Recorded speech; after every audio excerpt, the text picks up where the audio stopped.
About 6 miles up the river from the Chinese town of Yankuk is an ugly little tumble-down village called Shindig. It's a suspicious place, known to be frequented by spies and undesirables from all along the China coast. In response to a message from Dr. Fu Ling, written with a marvelous 4-color pencil, Pat Ryan, Terry, and Big Stoop have come to this danger spot. They hope to rescue the doctor. However, Pat got into a fight at the Shindig Tavern and has been unable to rejoin Terry and Stooper. Even so, he was able to help the Chinese girl Hu Shi to escape. Yes, and on top of all that, Pat has suddenly become a member of the Dragon Ladies gang, although she, of course, doesn't know it. I'll tell you more about this strange situation in today's transcribed adventure. Terry and the Pirates is brought to you by the makers of Libby's Tomato Juice, one of Libby's 100 famous foods. Say, before you know it, everybody's going to be writing special rainbow-colored messages with Big Stoop's Code Writer and pulling that clever trick you can do with its fancy cord. So you'd better get yours right away because, believe me, you're going to have fun and excitement galore when you get that sensational super special pencil just like old Big Stoop. If you've been listening to Terry and the Pirates, you know all about Big Stoop's unique code-writing pencil. Fu Ling, the famous Chinese magician, gave it to Big Stoop, and he gave one to April, too. And it's been playing a mighty important part in this show. This pencil, different from any other, writes in 4 colors, rainbow writing, that can get across secret messages according to the way the colors go. The different colors can express different feelings, too. Now, when Big Stoop is angry, he writes in Dragon Lady red. If he's happy, he uses Chinese yellow. But if he's blue, why, he writes in Burma blue. Then there's April green writing when he's feeling calm and tranquil. Well, naturally, anybody who's been hearing about this marvelous pencil in the show is sure keen to have one for himself. And anybody can have one easy. All you need is 2 Libby's Tomato Juice labels and just 1 dime. Take the 2 labels from cans of Libby's Delicious Tomato Juice, print your full name and address on the back of one, and mail them with 10 cents to Terry in care of Libby's in Chicago, Illinois. You got that address? Just Terry in care of Libby's in Chicago. You know how to spell Libby's, L-I-B-B-Y-S. Guys, you'll sure have a big time when you get that swell code writer. Better send for it at once. And now, Terry and the Pirates. At the moment, we don't know where Terry and Big Stoop are, although you can be sure one or both of them are hanging around Shindig, waiting to hear from Pat Ryan. Meanwhile, Pat has met Smiley, the agreeably dangerous boss of Shindig, and has been hired for a very strange job. The job is to wait at the Shindig Tavern with a roughneck named Jigger and try to make a prisoner of Pat Ryan. The idea is amusing, but perilous, for how can Pat Ryan catch himself? It is night now as Pat sits at a table in the tavern with Jigger. They are waiting, so Jigger thinks, for Mr. Ryan to arrive. What time do you expect this fellow Ryan to show up? I don't know. It's getting kind of late. But how do you know he'll come here to this joint? Look, I told you once. We caught Dr. Fu Ling trying to send a message to him in Yankuk. It was written on paper with some kind of funny-colored pencil. Never seen anything like it before. Pretty swell stuff. How do you mean, swell? Well, this old Chinese guy used a pencil that writes in 4 colors. Rainbow stuff. We tried to find the pencil afterwards, but I guess he hid it somewhere or something. Oh, never mind that. What about the message? It's like I told you. We caught the old doctor trying to send it, so Smiley says, okay, I'll have one of my own men, a native kid, deliver it to Ryan at the Yankuk Hotel. And then we'll see what happens. But why should Smiley want to do that? I don't know. I figured the Dragon Lady would like to get hold of Ryan, too. If he falls for the message, he'll show up. Yeah, but suppose this Ryan thinks it's a trick, then what? I don't know. What does Ryan look like? I don't know. We'll find out when he gets here. Did Smiley ever see him? Never said. I guess not. What's so funny? I'd like to see a fight between me and Ryan. It's one of the funniest fights of the season. Don't laugh too soon. Don't be too sure you can trim this guy, Ryan. I'm not afraid of him. You think a lot of yourself, don't you? I don't think this fellow scares me very much. As you. What's wrong, Jigger? Not any people in this tavern tonight. They all go to Yancock or someplace where something's doing. There's lots of places more amusing than Shindig. Say, Jigger, Will you stop asking questions? you never told me. Did Smiley's men ever find that girl, who's she? I don't know. But if she did get away, somebody's going to kick up a fuss. Hey, the door blew open. I'll shut it.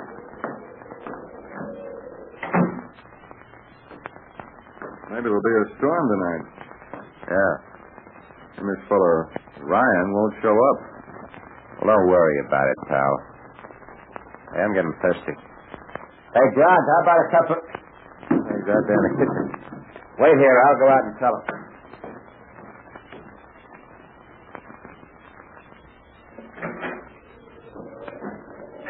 Ixnay on the Atbay. Yes, she. Say, how about a cup of coffee around here? Have a coffee? Why, sure, mister. Sure. I was just out back there arranging for some. Nice weather, huh? Nice weather for catfish. Starting to rain. Well, the cook will have some nice fresh java for you in a few minutes. Now, sit down right here. Okay. We'll have something hot to drink in a few minutes, buddy. How about a game of cards while we're waiting? Say, Jigger, Yeah? the young chap, the one you were just talking to. Just came in? Yeah? What about him? I think I know him. Wonder what he's doing here.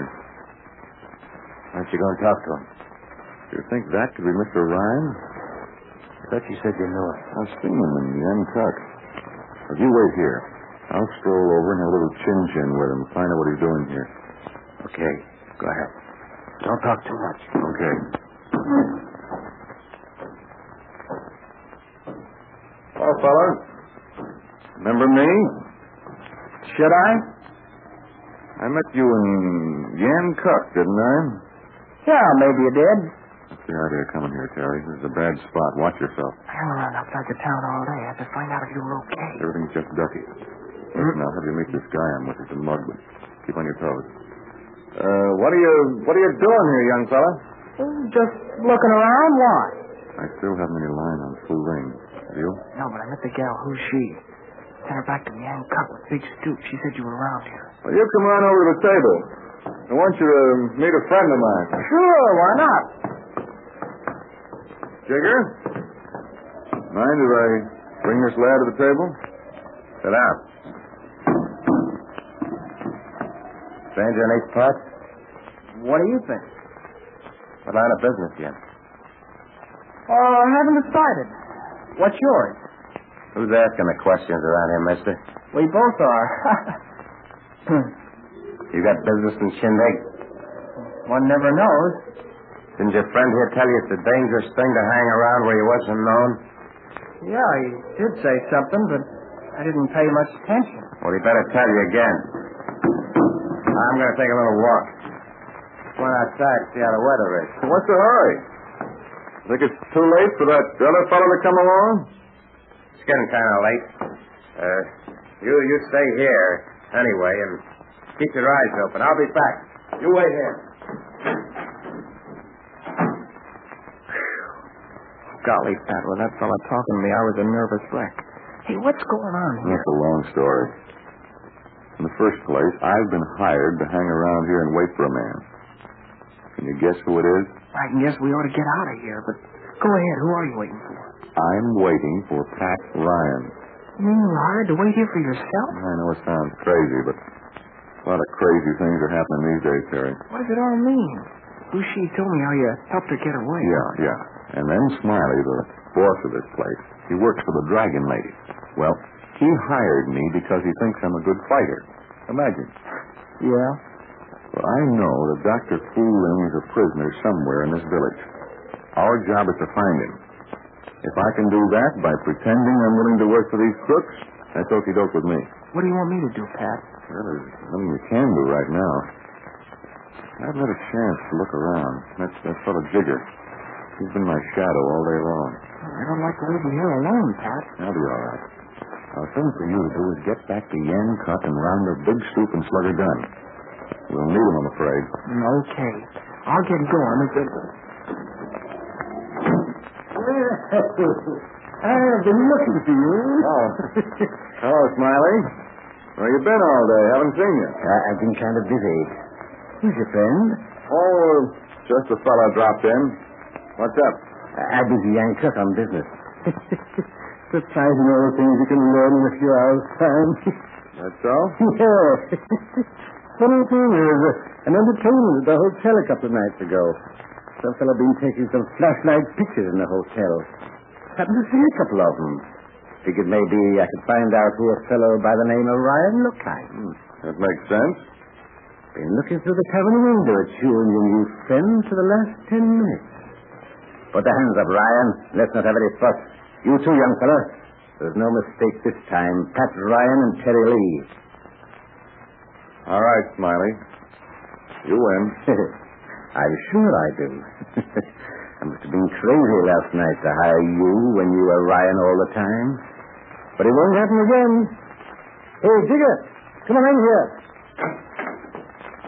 Come on, make it snappy. I want you to search these two gentlemen. Yeah, sure. Well, here's a nice little bit of hardware. Keep it for yourself. You won't need it anymore. Hey, boss, are you sure this is Ryan? Sure, I'm sure. And this kid here is Terry Lee. Lucky I put two and two together in time. That little trip to Yancock wasn't wasted. And now what, boss? Don't forget these guys have friends. I know, but their friends won't find them. I think the sellers of this place will hold them for a few hours. Oh, that's risky. Well, we won't keep them down there too long. Just till I move Dr. Fu Ling away, that's all. Well, if you think... Go ahead, raise the door on the kitchen floor. Light the light and get a move on. And they may come in here any moment. Yeah, okay. I'll pull the door open. Yeah, this is nice and dark down there. It's a good place for them. So Smiley has been able to turn the tables very neatly on Terry and Pat. Instead of Terry being of help, he too is now a prisoner. Many exciting events are on the fire, and I'll tell you about some of them in just a moment. Gosh, but I envy you boys and girls when you get your wonderful code-writing rainbow pencil just like the one that Big Stoop has. The fun you'll have, writing secret messages with it in 4 different colors, and drawing colored pictures and maps, and fooling your friends with that clever chord trick. There never was a pencil so sensational as this one. You know, it can't be bought in any store. And how do you get it? Just by sending in 2 Libby's tomato juice labels and 1 dime. Believe me, that's a very special offer Libby is making, and they're making it for a very limited time. So, if you want to get your order in now, tonight or tomorrow, do it to Terry in care of Libby's, Chicago, Illinois. And say, when your pencil comes, you're going to be thrilled by its looks as well as by all of its super special features. It's all decorated in Chinese style, and it has the name on it, Big Stoop's Code Writer, and a picture of old Big Stoop himself. Yes, and it also has that special, tricky yellow cord. So order right away, kids. Send 2 Libby's tomato juice labels and a dime with your name and address to Terry in care of Libby in Chicago. And remember, everybody, all patriotic Americans are buying United States savings bonds and stamps. You know, you can buy a stamp for as little as a dime or a quarter. Now, in tomorrow's transcribed adventure, we'll find out more about the tough spot Terry and Pat find themselves in. They hope to rescue Dr. Fu Ling, but they'd better save themselves first. But let's not forget, we still have Big Stoop, Slugger Dunn, and Little April Kane, who will play their share in these fairy tales. It's big stuff popping tomorrow, so let's make a date.